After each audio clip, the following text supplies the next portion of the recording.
연방정부가 65세 이상을 부스터샷 대상으로 규정한 가운데 뉴욕시가 나이 제한을 사실상 철폐, 18세 이상이면 누구나 부스터샷을 맞을 수 있게 됐습니다.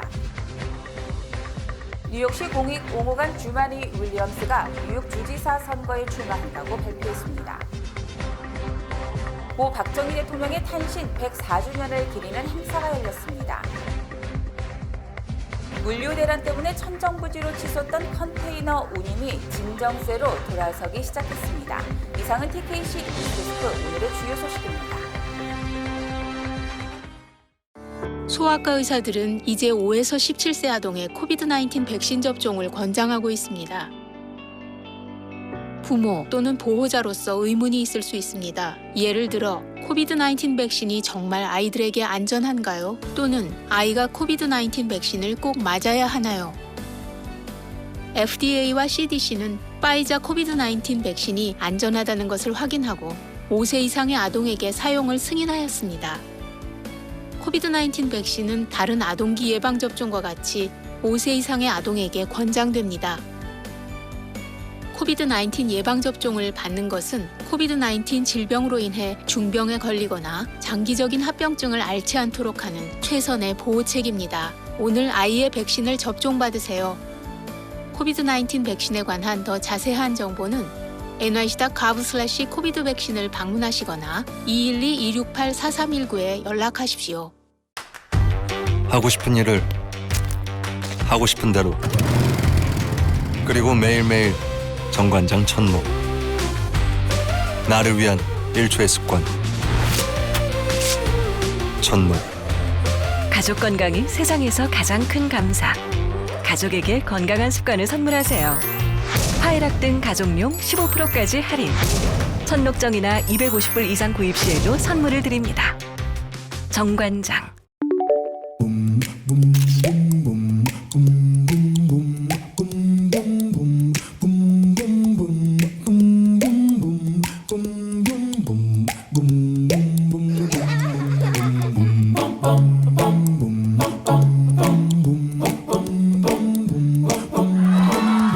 우리타운을 응원해주세요. 우리타운이 다시 웃을 수 있도록 PCB가 함께 만들어가겠습니다. Pacific City Bank. 시청자 여러분 안녕하십니까? 11월 16일 화요일 TKC 뉴스데스크 첫 소식입니다. 연방정부가 65세 이상을 부스터샷 대상으로 규정한 가운데 뉴욕시가 나이 제한을 사실상 철폐, 18세 이상이면 누구나 부스터샷을 맞을 수 있게 됐습니다. 뉴욕시는 15일 파이자나 모더나 백신 접종 6개월이 지났거나 잔슨앤잔슨 백신 접종 2개월이 지난 18세 이상 뉴욕 시민은 누구나 부스터샷을 맞을 수 있다고 발표했습니다. 이에 따라 병원이나 약국 등 뉴욕시 소재 모든 백신 접종 센터에서는 18세 이상의 부스터샷을 원할 경우 이를 거부할 수 없습니다. 뉴욕시는 인구 밀집도를 고려한다면 모든 뉴욕 시민이 고위험군으로서 전염 위험도가 높기 때문에 부스터샷을 맞아야 한다는 입장입니다. 뉴욕시의 이 같은 조치는 추수감사절 이후 코로나19가 급증할 수 있다는 우려에 대해 선제적으로 대응하려는 획기적 조치로 풀이됩니다. 이처럼 뉴욕시에서 5세에서 11세 사이 어린이에 대한 접종과 18세 이상에 대한 부스터샷이 동시에 실시됨에 따라 접종센터가 크게 붐빌 가능성도 제기되고 있습니다. 뉴욕시 공익옹호관 주마니 윌리엄스가 뉴욕 주지사 선거에 출마한다고 발표했습니다. 2018년 부지사 선거에 출마했지만 낙선했던 뉴욕시 공익옹호관 주마니 윌리엄스가 16일 뉴욕 주지사 선거에 출마한다고 공식 발표했습니다. 이로써 그는 브루클린 출신의 두 번째 민주당원으로 현직 주지사인 캐시 호컬에 도전하게 됐습니다. 윌리엄스 공익옹호관은 2019년부터 공익옹호관으로 활동해왔으며 이달 초 재선됐습니다.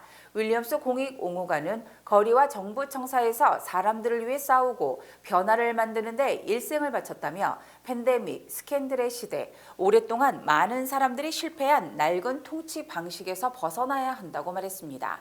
또 우리 주를 정의와 형평으로 앞으로 나아가게 하려면 대담하고 진보적 리더십이 필요하다고 생각한다며 차기 뉴욕 주지사 후보를 발표하게 된 것을 영광으로 생각하며 주 전역의 커뮤니티와 구조적 변화에 대한 자신의 비전을 공유하게 돼 기쁘다고 전했습니다. 윌리엄스 공익옹호관은 오랫동안 경찰 개혁을 지지해왔으며 랜더와 함께 공동 발의자로 시의회에서 커뮤니티 안전법을 통과시킨 바 있습니다. 윌리엄스 공익옹호관은 캐시 호컬 뉴욕 주지사와 레티샤 제임스 검찰총장 등을 상대로 뉴욕 주지사 자리를 놓고 경쟁을 치르게 됩니다. 고 박정희 대통령의 탄신 104주년을 기리는 행사가 열렸습니다. 박정희 대통령 뉴욕 기념사업회는 12일 퀸즈빌리지 샘물장로교회에서 박정희 대통령 탄신 104주년 행사를 개최했습니다. 이날 기념식에는 홍종학 회장을 비롯해 초청 연사인 이명산 박사, 김정광 이사장, 남신우 대표 등 내빈과 회원들이 참석했습니다. 박정희 대통령 뉴욕 기념사업회 홍종학 회장은 대한민국 전체가 박정희 대통령 기념관이라며 점점 고 박 대통령의 업적이 빛을 발하고 있다고 말했습니다. 대한민국 전체가 박정희 기념관입니다. 그걸 다 지우려면 산림도 없애야 되고 경부고속도로도 없애야 되고 이런 게 있는데 점점 그분의 업적이 빛이 나고 있습니다. 그래서 그분의 업적을 기리고자 오늘 탄신 104주년 행사를 하게 되었습니다. 한국 경제가 어렵고 외교적으로 고립되고 있는 가운데 젊은 세대들이 박정희 대통령을 포옹하고 있다며 홍 회장은 말했습니다. 그러면서 그의 뜻을 후세에 알리는 일에 회원들의 적극적인 관심과 후원을 당부했습니다. 기념사업회는 박정희 대통령이 작사, 작곡한 나의 조국을 힘차게 부르며 굳건한 한미동맹과 조국의 자유민주통일 그리고 세계 평화를 염원했습니다. 물류 대란 때문에 천정부지로 치솟던 컨테이너 운임이 진정세로 돌아서기 시작했습니다. 지난 일주일 동안 태평양 컨테이너 운임은 무려 26%나 하락했습니다. SBS 전영훈 기자입니다. 태평양 횡단 컨테이너선 운임이 최근 일주일 새 급격히 하락했습니다. 해상 운임 지수를 집계하는 프레이토스는 태평양 횡단 운임이 한 주 새 26%나 하락했다고 밝혔습니다. 중국을 출발해 미서부에 도착하는 컨테이너선 운임이 20피트짜리 컨테이너 한 대당 13,300달러로 나타났습니다. 4,200달러였던 올해 초와 비교하면 여전히 3배 이상 높지만 2년 만에 최대 낙폭을 기록한 겁니다. 그동안 컨테이너선 운임은 글로벌 공급망 대란과 미국 연말 쇼핑 시즌 수요와 겹치며 고공행진해 왔습니다. 일부에서는 해상 운송 수요 완화가 컨테이너선 운송비 하락으로 이어진 것으로 진단하고 있습니다. 아마존과 월마트 그리고 홈디포 등 대형 유통업체들이 미리 연말 상품 재고를 확보하면서 대아시아 수입품 수요가 줄어들었다는 분석입니다. 하지만 전문가들은 심각한 적체 현상을 보이고 있는 미서부 항만대란 사태는 빨라야 내년 2월쯤에야 나아질 것으로 전망하고 있습니다. LA에서 SBS 전영웅입니다. 미국 내 한국 유학생이 약 10년 만에 절반 수준으로 감소했습니다. 국제교육연구원은 2020-21학년도 미국 내 대학과 대학원, 어학원 등에 재학 중인 한국인 유학생이 39,491명이며 이는 지난해 같은 기간 49,809명보다 20.7%가 급감한 것이라고 밝혔습니다. 이 기간 중 학부 재학생은 17,743명으로 전년보다 24.2%, 대학원생은 14,238명으로 6.4% 각각 감소했고 어학원 등 비학위과정 유학생은 840명으로 전년보다 75% 감소한 것으로 집계됐습니다. 한국인 유학생은 지난 2010-2011학년도 7만 3천여 명에서 10년째 감소했으며 지난해에는 코로나19 등의 영향으로 가장 큰 폭으로 감소하며 반토막이 난 셈입니다. 같은 기간 미국 내 전체 외국 유학생은 15% 줄어 한국 유학생 감소폭이 전체 평균을 앞질렀습니다. 한국 유학생은 이처럼 큰 폭으로 줄었음에도 불구하고 중국과 인도에 이어 국가별 순위에서 세 번째로 많았습니다. 바이든 대통령이 시진핑 중국 국가주석과의 첫 화상 정상회의에서 하나의 중국 정책을 지지하며 대만의 독립을 지지하지 않는다고 밝혔습니다. 미중 두 정상이 15일 194분에 걸친 화상회의를 가진 가운데 중국 CCTV는 바이든 대통령이 대만 해역과 지역의 평화와 안정 유지를 희망한다고 밝혔으며 특히 하나의 중국 정책을 지지했다고 보도했습니다. 또 바이든 대통령이 중국의 체제 전환을 원하지 않고 중국과 충돌할 생각이 없으며 대만의 독립을 지지하지 않는다는 말을 했다고 보도, 대만을 긴장시키고 있습니다. 하지만 바이든 대통령은 하나의 중국 정책의 유효성을 인정하면서도 현상 변경 시도, 즉 중국의 대만 흡수 등에 대해서는 강력히 반대했기 때문에 중국 관영 방송이 아전 인수격으로 보도했다는 의혹도 제기되고 있습니다. 이에 대해 시진핑 국가주석은 우리는 최대한 인내심을 갖겠지만 대만 독립 세력이 도발하고 레드라인을 넘으면 부득불 단호한 조치를 취할 것이라고 경고했습니다. 시 주석은 또 상호 존중, 평화 공존, 협력과 상생 등 중미 공존을 위한 3원칙을 제시하고 제로섬 게임을 하지 말자고 주장했습니다. 시 주석은 중국과 미국은 바다에 항해하는 두 대의 큰 선박이며 풍랑을 함께 헤치기 위해서는 양국이 항로 이탈이나 충돌이 없어야 한다고 강조했습니다. 연방이민법원에 계류된 추방 재판 건수가 무려 150만 건에 육박한 것으로 집계됐습니다. 시라큐스 대학 사법정보센터는 새 회계 연도가 시작된 지난달만 신규 추방 재판이 49,817건이 접수돼 현재까지 적재 건수가 148만 6천여 건에 달한다고 밝혔습니다. 반면 지난달 재판이 완료된 추방 재판 건수는 2만 1,150여 건에 불과하며 이는 신규 접수 추방 재판의 절반에도 미치지 못하는 것입니다. 또 지난달 추방 재판 신규 사건 중 형사 범죄로 인한 추방 케이스는 0.68%에 불과해 미리코 케이스가 가장 많은 것으로 조사됐습니다. 특히 로스앤젤레스 이민법원이 가장 적체가 심한 것으로 드러났고 지난달 종결된 추방 재판 중 추방 판결이 내린 케이스는 5,232건으로 전체 24.7%였습니다. 또 추방 판결자 중 과테말라 출신이 가장 많았고 추방 재판에 회부된 피고 중 변호사를 선임한 사람의 추방 판결 비율은 20.7%로 전체 평균보다 낮았습니다. 다음 달 취업이민 영주권 문호가 전면 개방된 반면 가족이민 문호는 또다시 사실상 동결됐습니다. 국무부가 발표한 다음 달 영주권 문호에 따르면 취업이민은 1순위부터 5순위까지 영주권 발급과 접수 일자가 모두 오픈됐습니다. 반면 가족이민은 영주권자 직계가족인 이 A순위를 제외한 모든 순위가 영주권 발급과 접수일이 동결됐으며 이는 3개월째 계속 제자리 걸음을 한 것입니다. 가족이민 2A 순위는 영주권 발급 일자가 오픈됐으며 접수 일자는 2021년 6월 1일에서 2021년 9월 1일로 3개월 빨라져 이 A 순위는 사실상 접수와 동시에 영주권을 받을 수 있습니다. 가족이민은 올해 6, 7월만 소폭 진전됐을 뿐 2021년 12개월 중 10개월은 사실상 동결돼 가족이민 4순위는 2007년 3월로 14년 이상 기다려야 하는 상황입니다. 종전선언을 둘러싼 한미 간의 합의가 큰 틀에서는 이미 이루어진 것으로 보입니다. 미국을 방문했던 외교부 차관이 조만간 좋은 결과가 있을 것이라고 밝혔습니다. SBS 김윤수 특파원입니다. 한미일 외교차관 회담을 위해 최종건 외교부 1차관이 미국을 방문했습니다. 종전선언 추진 상황에 대한 질문에 최 차관은 한미 간에 이견이 없다며 조만간 좋은 결과가 있을 거라고 말했습니다. 조만간 결과가 있을 것 같고 그리고 나서 이제 북에 제안하는 거겠죠. 이게 결국은 종전선언이라는 것이 그 상대가 있는 것이니까요. 꼭 가는 길에 있습니다. 현재 미국이 종전선언 4차 검토본을 만들고 있는 걸로 알려졌습니다.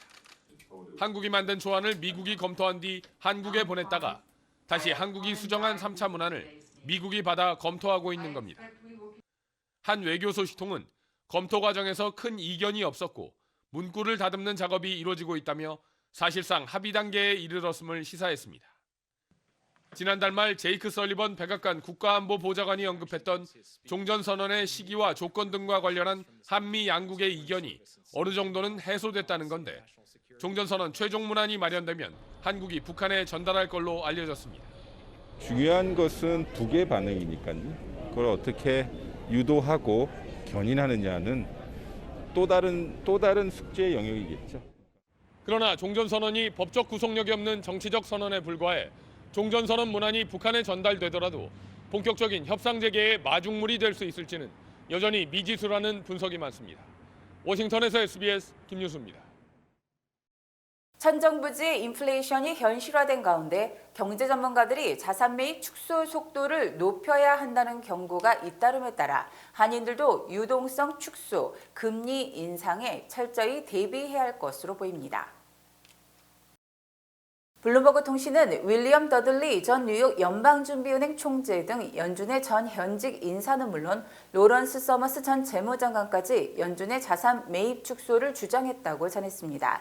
연준은 지난 3일 이달과 다음 달 2개월간 매월 150억 달러씩 자산 매입 규모를 축소한 뒤 경과를 지켜보면서 축소 규모를 조정하겠다고 밝혔으나 경제 전문가들은 물가 상승폭을 고려 속도를 더 높여야 한다고 강조했습니다. 더들리 전 뉴욕 연은 총재는 어제 연준이 테이퍼링 속도를 높여야 하며 더 신속하게 테이퍼링이 마무리되도록 해야 한다고 주장했으며 이는 약 8개월에 걸친 테이퍼링을 더 큰 규모로 진행, 빨리 종결해야 한다는 것입니다. 제임스 블러드 세인트루이스 연방준비은행 총재도 경제 지표를 따라야 한다며 만약 테이퍼링 속도를 높여야 한다면 더 빨리 테이퍼링을 완료할 수 있다고 말했습니다. 또 제프리 레커 전 리치몬드 연방준비은행 총재는 정책적 실수의 길로 접어들고 있다며 테이퍼링 속도를 높이고 내년 초 또는 상반기에는 금리를 올려야 한다고 목소리를 높였습니다.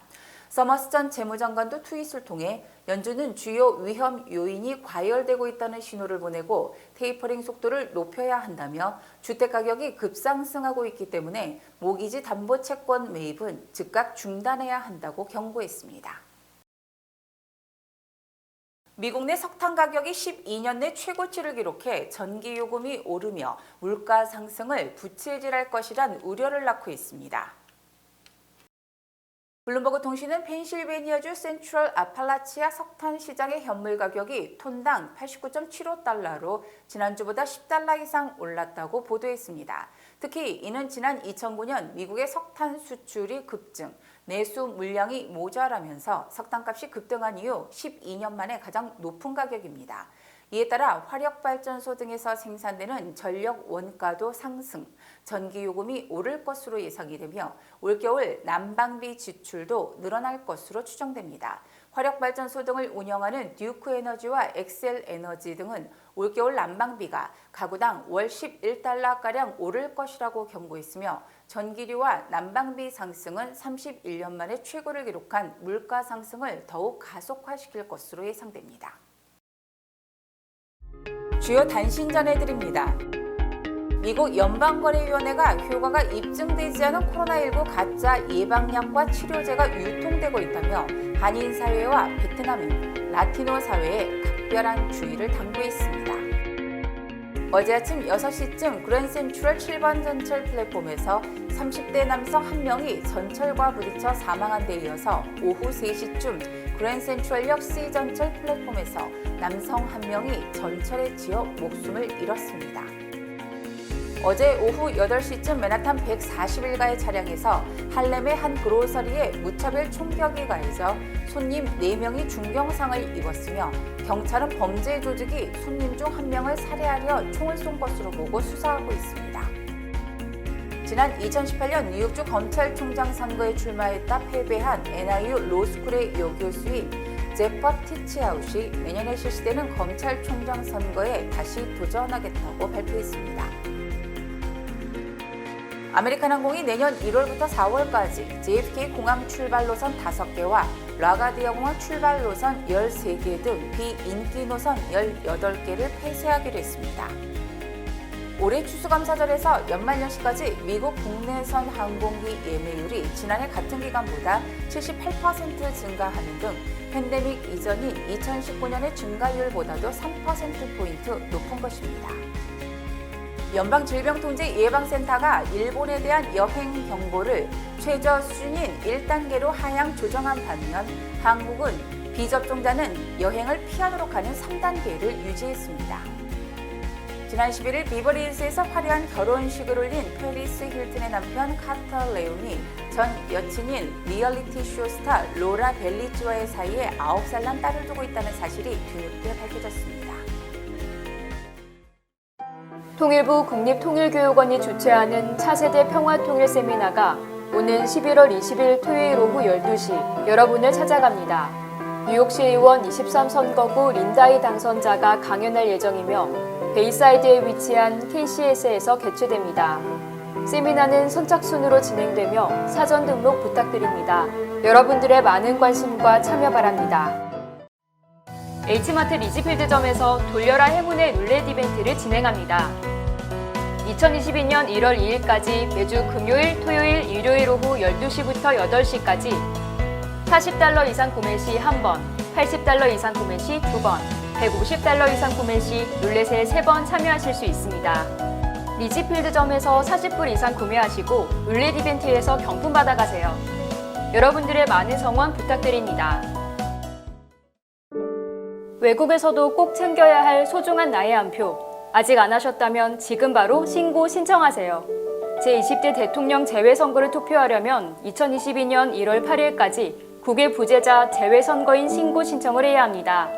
자세한 신고 신청 방법은 인터넷 ova.nec.go.kr 또는 공관 방문 또는 우편 등이 가능합니다. 한 표의 기적, 제20회 대통령 재외선거 신고 신청으로 시작됩니다. 날씨 전해드립니다. 수요일인 내일은 대체로 맑겠습니다. 내일 낮 최고 기온은 57도, 밤 최저 기온은 53도입니다. 해 뜨는 시각은 오전 6시 44분, 해 지는 시각은 오후 4시 35분입니다.